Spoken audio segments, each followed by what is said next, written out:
Good day everyone, I am Ira Maridi Maano-Iscaro and today, I and Abby would tackle about Ausubel's meaningful verbal learning or subsumption theory. But before that, let's know first who is David Paul Ausubel. David Paul Ausubel. He was born on October 25, 1918 and died on July 9, 2008. He was an American psychologist born in New York. His most significant contribution to the fields of educational psychology, cognitive science, and science education learning was on the development and research on advanced organizers. Ausubel's a meaningful verbal learning or subsumption theory. Many educational psychology theories often criticize the expository or representational manner of teaching. They say that teachers assume such a major role in learning as providers of information, while students remain passive receivers of information. And according to David Ausubel, instead of criticizing this manner of teaching, he proposed ways of improving it. He also suggested the use of advanced organizers. His ideas are contained in his theory of meaningful verbal learning. So, this is Ausubel's meaningful verbal learning theory or the subsumption theory. This Ausubel's theory is concerned with how individuals learn a large amount of meaningful material from verbal or textual presentations in a school setting. This subsumption theory suggests that our mind has a way to subsume information in a hierarchical or categorical manner if the information is linked or incorporated with prior knowledge or familiar patterns. And this learning is based on the representational, subordinate, and combinatorial processes that occur during the reception of information. Lastly, this David Ausubel's theory of meaningful verbal learning emphasizes the importance of structure and connecting a new information to known. And the purpose of this theory is to help introduce a new lesson unit or course, helps summarize major ideas in a new lesson or unit based on the student's prior knowledge, show similarities between old material and new material, allow students to transfer or apply knowledge, and lastly, provides for a structure for new information. Focus of Ausubel's theory. And the first one is, the most important factor in influencing learning is the quantity, clarity, and organization of the learner's present knowledge. This present knowledge consists of facts, concepts, propositions, theories, and raw perceptual data that the learner has available to him or her at any point in time. This comprises his or her cognitive structure. Meaningful learning takes place when an idea to be learned is related in some sensible way to ideas that the learner already possesses. This means that Ausubel believed that before new material can be presented effectively, the student's cognitive structure should be strengthened. And when this is done, acquisition and retention of new material is facilitated. The way to strengthen the student's cognitive structure is by using advanced organizers that allow students to already have a bird's eye view or to see the big picture of the topic to be learned even before going to the details. Ausubel's belief of the use of advanced organizers is anchored in the principle of subsumption. He thought that the primary way of learning was subsumption. And subsumption, it is a process by which new material is related to relevant ideas in the cognitive structure.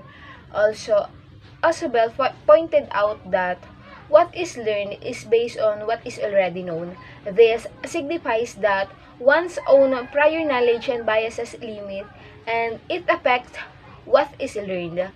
Also, retention of knowledge is greater because it is based on prior concrete concepts.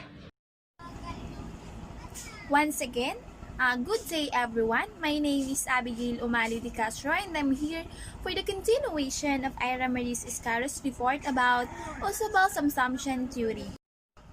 So let's start about the four processes for meaningful learning of Ausubel subsumption theory. So let's start with derivative subsumption. So what is derivative subsumption? This describes a situation in which the new information you learn is an example of the concept you already learned. So let me give you one example of this subsumption. So as you can see in the picture, your concept of bird is that it has a feathers, beak, and lay eggs. Now, you've seen a blue jay. Yes, a blue jay. New kind of bird that confirms to your concept of bird. Your new knowledge about blue jay is attached to your concept of bird without altering the concept. So, this is the example of derivative subsumption. So the second one is the correlative subsumption. So what this is, what it is. So this describes the accommodation of new information by changing or expanding the concept. Changing and expanding. So ibig sabihin, nagbabago. Nagbabago yung dati mong alam and expanding. So, ibig sabihin, mas lumalawak yung kaalaman mo. So, for example, you've seen a new kind of bird, an ostrich. As you can see, an ostrich. The ostrich can fly. Hindi niya kayang lumipad. Has big body and long, strong legs. To accommodate this new information, you need to include the concept of an ostrich to your previous concept of bird.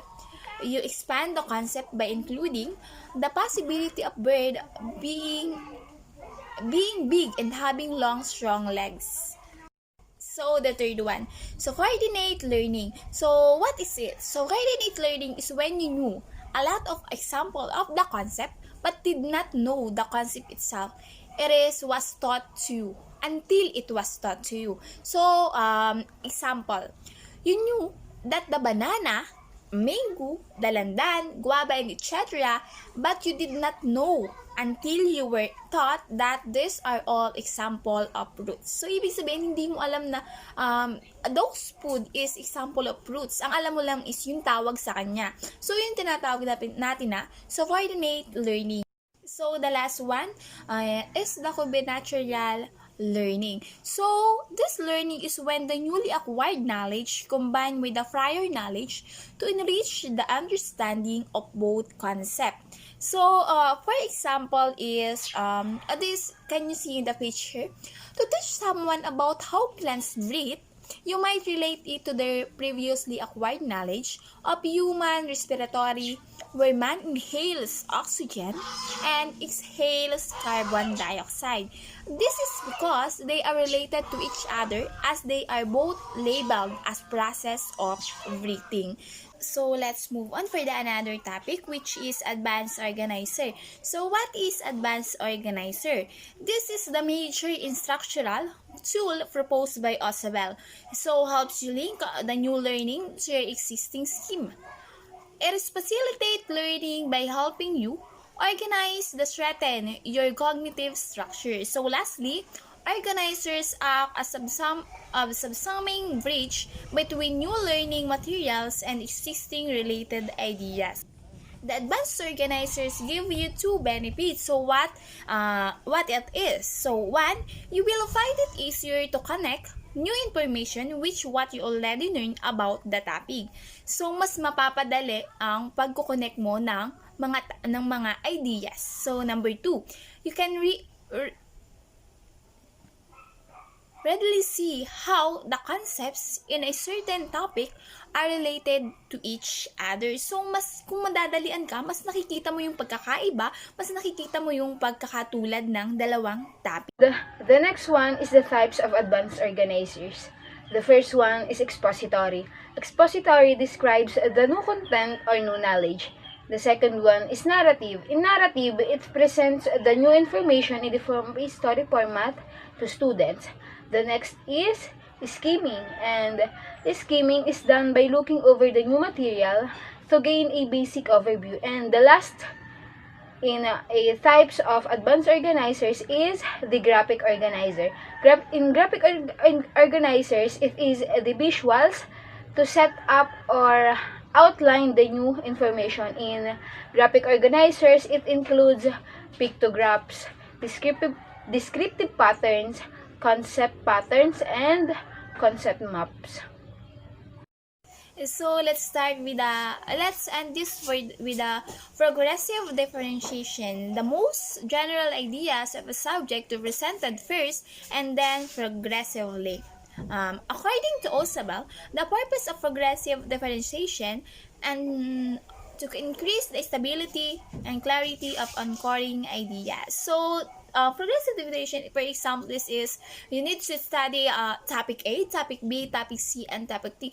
Para mas mapadali ka, hindi ang topic A, magsisimula ka sa topic A, tatapos ka sa topic B, and then C, you need to discuss the differentiation of this.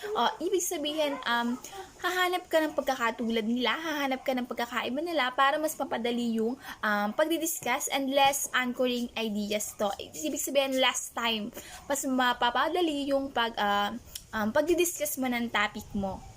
So once again, good day everyone, and thank you and God bless you all.